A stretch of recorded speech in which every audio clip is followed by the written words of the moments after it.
Good evening. My name is Cleopia Glover, and I'm going to be going through my digital portfolio that we have been doing for the last 6 weeks in our class. So sit back, relax, and enjoy.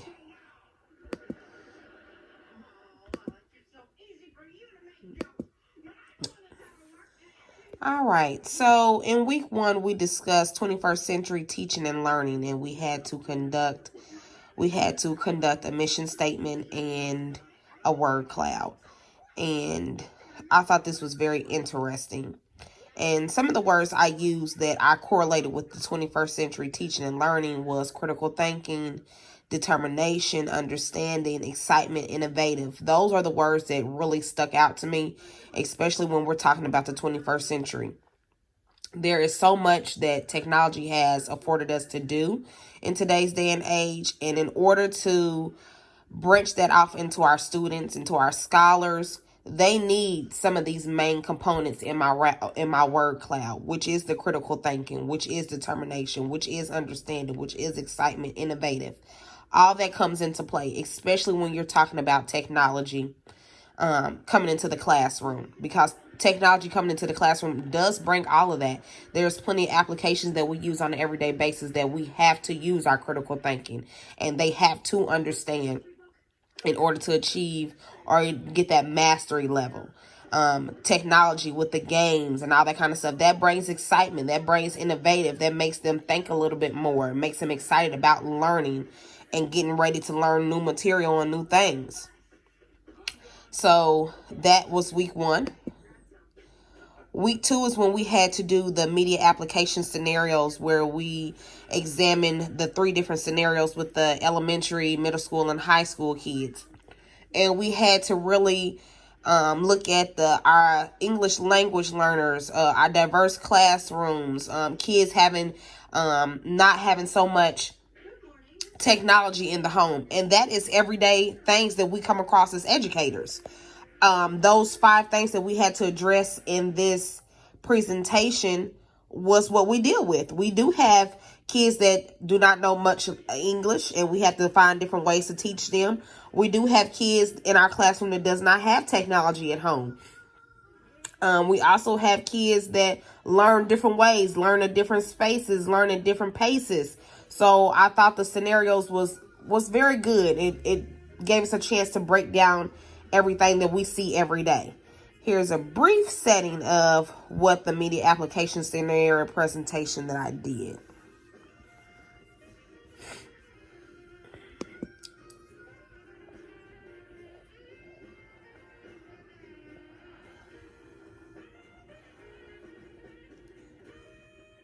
Sorry, don't you just love technology? I promise it was just working just 5 minutes ago.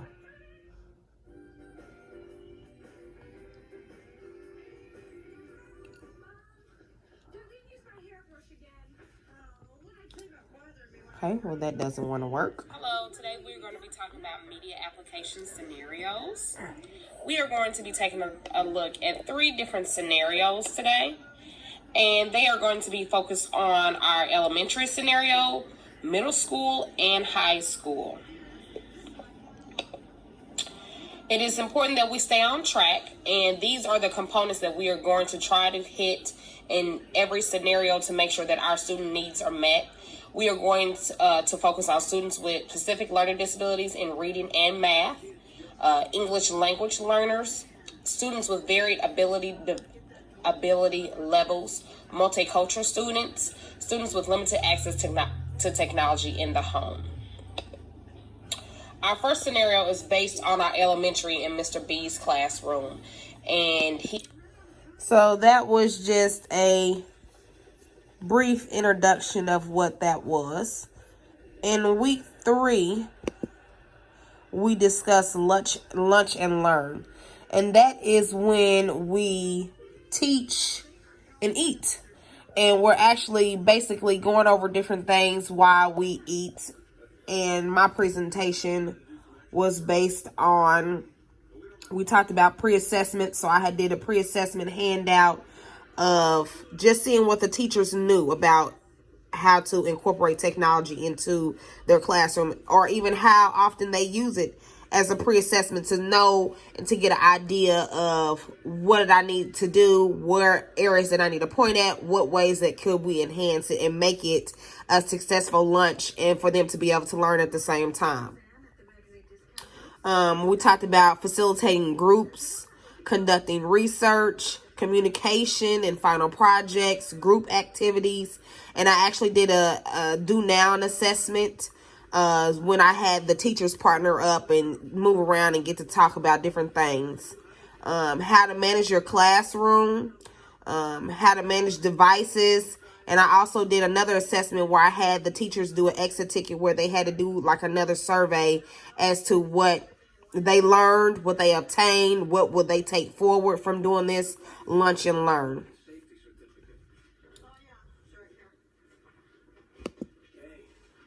In week 4, we did emerging trends in education. And these were the trends that we use in technology. So here's a brief preview of that. In this presentation, we will be discussing emerging trends in education technology. 3 emerging trends that affect my profession or in my classroom that I see in the 21st century learning. That would be artificial intelligence, virtual reality, and analytic technologies. The one that I'm going to dig deep into today, and the trend that I did pick today, is artificial intelligence, which is also known as AI. And that is the ability of computer program to perform human tasks such as thinking and learning, sometimes referred to as machine learning. So in this week, the reason why I picked AI is because I teach kindergarten. And kindergarten is, they learn through what they see. Like most students, I learn by what I see as well. So when I can incorporate a song or a dance move or something that can grab their attention, it makes them, and it helps them attain more, and it helps them learn and focus more. So that's why I went with artificial intelligence. Just something cool, because I incorporate that with my kindergarten students. In week 5, we got into the legal and ethical issues. So it was basically bridging the gap between our digital and our education setting. So in today's 21st century, it's hard to pretty much do anything without the role of technology playing a significant part in our lives. And I went on and explained how we need to educate our students about the copyright laws, or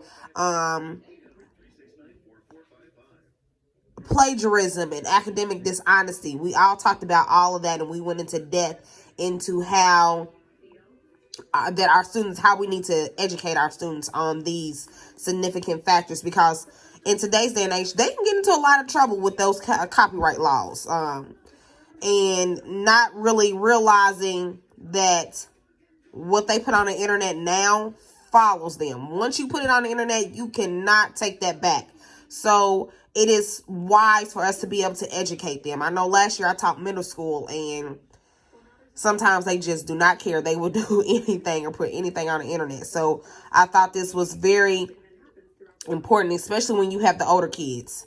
I don't know how many of you teach middle school or high school, but they need to be educated on what those laws and what procedures and the strategies that they need to take in order to protect themselves now and later on in life.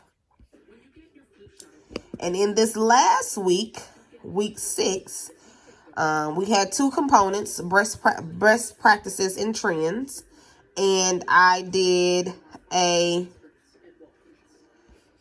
presentation on how do we do technology and how do we integrate our technology into our classroom. And it was so many different things that we could do. How do we create the change? Through professional development, understanding what technology is, enhancing learning opportunities. This is how we're creating change within our school, within our organization. Then I talked about the 4 levels of technology integration. I also discussed examples of recognizing true technology integration. How do we know that when we